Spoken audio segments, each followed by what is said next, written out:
ಆತ್ಮೀಯ ವೀಕ್ಷಕರಿಗೆಲ್ಲ ಹಳ್ಳಿ ಸಖಿ ಯೂಟ್ಯೂಬ್ ಚಾನಲ್ಗೆ ಸ್ವಾಗತ. ಈ ದಿನ ನಾವು ಮತ್ತೊಂದು ಹಬ್ಬದ ಅಡುಗೆ ಜೊತೆ ನಿಮ್ಮನ್ನು ಭೇಟಿಯಾಗೋಣ ಅಂತ ಬಂದಿದ್ದೀವಿ. ಅದು ಏನು ಅಂದರೆ ಕಾಯಿ ಒಬ್ಬಟ್ಟು. ಅದನ್ನು ಯಾವ ರೀತಿ ಮಾಡೋದು, ಏನೆಲ್ಲ ಇಂಗ್ರೀಡಿಯೆಂಟ್ಸ್ ಬೇಕು ಅಂತ ನೋಡೋಣ. ನಾನು ಇಲ್ಲಿ 5 ಹೋಳು ತೆಂಗಿನಕಾಯಿ ತುರಿನ ತುರ್ಕೊಂಡು ಇಟ್ಕೊಂಡಿದ್ದೀನಿ. ಹಾಗೆ ಅರ್ಧ kg ಬೆಲ್ಲ ತೊಗೊಂಡಿದ್ದೀನಿ. ಒಂದು 3ರಿಂದ 4 ಏಲಕ್ಕಿನ ಪುಡಿ ಮಾಡಿಟ್ಕೊಂಡಿದ್ದೀನಿ. ಹಾಗೆ ಪಾಕ ಇಡಲು ಒಂದು 1/4 ಲೀಟ್ರಷ್ಟು ನೀರನ್ನು ತಗೊಂಡಿದ್ದೀನಿ.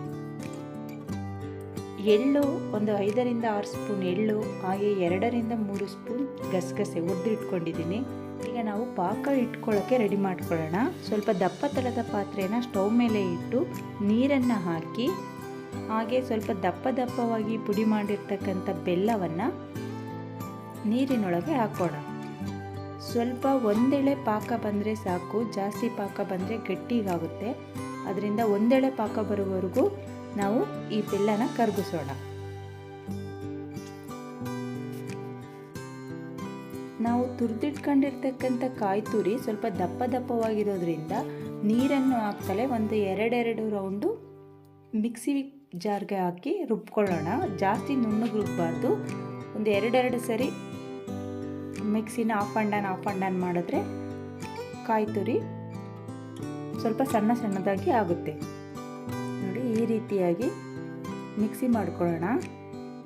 ಈ ಕಾಯಿ ಒಬ್ಬಟ್ಟನ್ನು ಹಲವಾರು ಜನ ಹಲವಾರು ರೀತಿ ಮಾಡ್ತಾರೆ. ನಾನು ಈಸಿಯಾಗಿ ಕಡಿಮೆ ಇಂಗ್ರೀಡಿಯೆಂಟ್ಸ್ನ ಬಳಸಿ ಕಾಯಿ ಒಬ್ಬಟ್ಟನ್ನು ಮಾಡಿದ್ದೀನಿ. ಕೆಲವಾರು ಜನ ಕಡಲೆ ಬೀಜ, ಕಡಲೆ ಪುಡಿ, ಎಳ್ಳು ಎಲ್ಲವನ್ನು ಪುಡಿ ಮಾಡಿ ಹಾಕ್ತಾರೆ.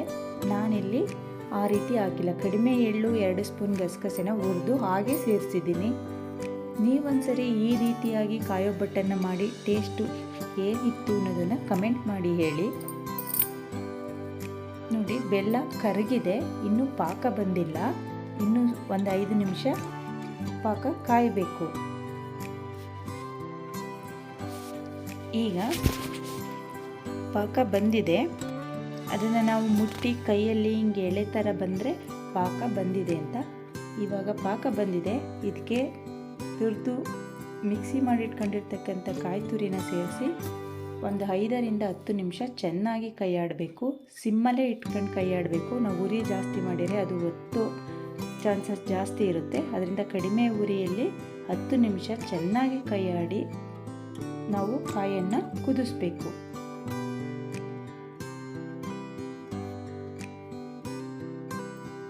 ನೋಡಿ, ಈ ರೀತಿಯಾಗಿ ಚೆನ್ನಾಗಿ ಮಿಕ್ಸ್ ಮಾಡಿ ಈ ವೈಟ್ ಕಲರ್ ಇರ್ತಕ್ಕಂಥ ಕಾಯಿ ಕೆಂಪು ಬಣ್ಣಕ್ಕೆ ಅಂದರೆ ಕಂದು ಬಣ್ಣವರೆಗೂ ತಿರುಗುವವರೆಗೂ ಚೆನ್ನಾಗಿ ಕುದಿಸ್ಬೇಕು.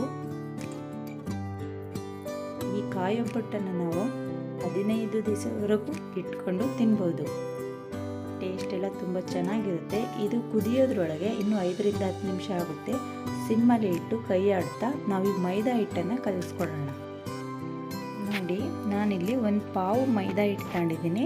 ಅದಕ್ಕೆ 1/4 ಪಾವ್ನಷ್ಟು ಚಿರೋಟಿ ರವೆ, ಸ್ವಲ್ಪ ಉಪ್ಪು, ಸ್ವಲ್ಪ ಅರಿಶಿನ, ಎಣ್ಣೆ, ಕಲಸಲು ಎಣ್ಣೆ, ಹಾಗೆ ನೀರು. ಸ್ವಲ್ಪ ಅಗಲವಾದ ಪಾತ್ರೆ ತಗೊಂಡು ನಾನಿಲ್ಲಿ ಚಿರೋಟಿ ರವೆ ಮತ್ತು ಮೈದಾ ಹಿಟ್ಟನ್ನು ಮಿಕ್ಸ್ ಮಾಡಿ ಇಟ್ಕೊಂಡಿದ್ದೀನಿ. ಅವೆರಡನ್ನೂ ಪಾತ್ರೆಗೆ ಹಾಕ್ಕೊಂಡು ತೆಗೆದಿಟ್ಕೊಂಡಿರ್ತಕ್ಕಂಥ ಉಪ್ಪು ಮತ್ತು ಅರಿಶಿಣವನ್ನು ಸೇರಿಸಿ ಸ್ವಲ್ಪ ನೀರನ್ನು ಹಾಕ್ಕೊಂಡು ಚೆನ್ನಾಗಿ ಕಲಿಸ್ಬೇಕು. ಚಿರೋಟಿ ರವೆ ಹಾಕೋದ್ರಿಂದ ಸ್ವಲ್ಪ ನಾದಿ ಹಿಟ್ಟನ್ನು ಕಲಸಿದ್ರೆ ಒಬ್ಬಟ್ಟು ತುಂಬ ಮೃದುವಾಗಿ ಬರ್ತವೆ.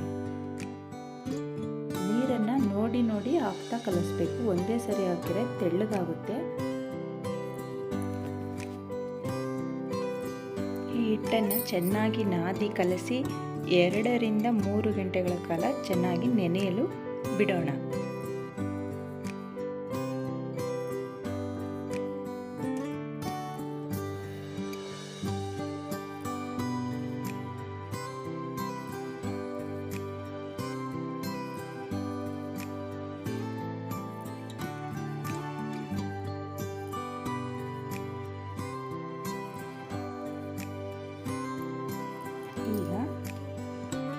ಇಟ್ಕೊಂಡಿರ್ತಕ್ಕಂಥ ಎಳ್ಳು ಮತ್ತು ಗಸಗಸೆನ ಕಾಯಿದೊಳಕ್ಕೆ ಸೇರಿಸಿ ಕೈ ಆಡೋಣ. ಕೆಲವಷ್ಟು ಜನ ರುಬ್ಬಿನೂ ಹಾಕ್ತಾರೆ, ಈ ರೀತಿಯೂ ಹಾಕಿರೂ ಚೆನ್ನಾಗಿರುತ್ತೆ. ಜಾಸ್ತಿ ಪ್ರಮಾಣದಲ್ಲಿ ಹಾಕರು ಪುಡಿ ಹಾಕಿದ್ರೆ ಚೆನ್ನಾಗಿರುತ್ತೆ. ನಾನಿಲ್ಲಿ ಸ್ವಲ್ಪ ಪ್ರಮಾಣದಲ್ಲಿ ಹಾಕಿದ್ದೀನಿ, ಅದರಿಂದ ಹಾಗೇ ಹಾಕಿದ್ರೂ ಒಬ್ಬಟ್ಟು ಟೇಸ್ಟಾಗಿರುತ್ತೆ.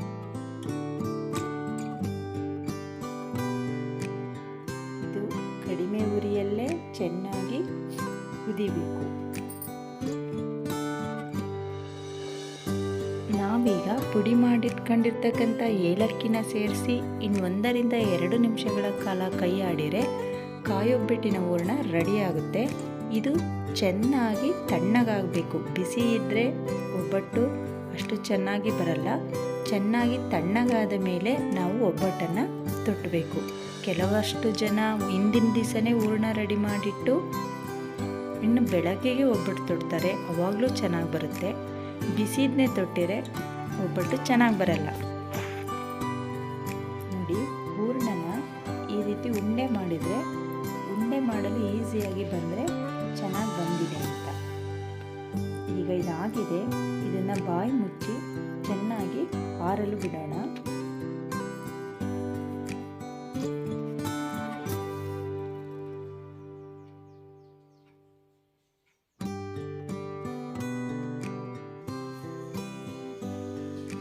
ನಾನು ಕಾಯೊಬ್ಬಟ್ಟಿನ ಹೂರಣನ ಬೆಳಗ್ಗೆ ರೆಡಿ ಮಾಡಿ ಸಂಜೆ ಒಬ್ಬಟ್ಟನ್ನು ತೊಡ್ತಾ ಇದ್ದೀನಿ. ಒಬ್ಬಟ್ಟು ತುಂಬ ಚೆನ್ನಾಗಿ ಬರ್ತಾ ಇದೆ. ನೀವೊಂದ್ಸರಿ ನಾನು ಮಾಡಿ ತೋರಿಸಿರತಕ್ಕಂಥ ರೀತಿಯಲ್ಲಿ ಕಾಯೊಬ್ಬಟ್ಟನ್ನು ಮಾಡಿ ಟೇಸ್ಟ್ ಹೇಗಿತ್ತು ಅಂತ ಕಮೆಂಟ್ ಮಾಡಿ ಹೇಳಿ. ಹಬ್ಬಗಳ ಹತ್ರ ಬರ್ತಾ ಇರೋದ್ರಿಂದ ನಾನು ಕಾಯೊಬ್ಬಟ್ಟಿನ ರೆಸಿಪಿನ ನಿಮ್ಮ ಜೊತೆ ಶೇರ್ ಮಾಡ್ತಾ ಇದ್ದೀನಿ. ಹಾಗಿದ್ರೆ ನಮ್ಮ ಈ ಕಾಯಿ ಹೋಳಿಗೆ ಅಥವಾ ಕಾಯೊಬ್ಬಟ್ಟಿನ ರೆಸಿಪಿ ನಿಮಗೆಲ್ಲ ಇಷ್ಟವಾಗಿದ್ದರೆ ಹಳ್ಳಿ ಸಖಿ ಯೂಟ್ಯೂಬ್ ಚಾನಲ್ನ ಲೈಕ್ ಮಾಡಿ, ಶೇರ್ ಮಾಡಿ, ಹಾಗೆ ಸಬ್ಸ್ಕ್ರೈಬ್ ಆಗಿ ನಮ್ಮ ಮುಂದಿನ ಎಲ್ಲ ವಿಡಿಯೋಗಳನ್ನು ವಾಚ್ ಮಾಡಿ.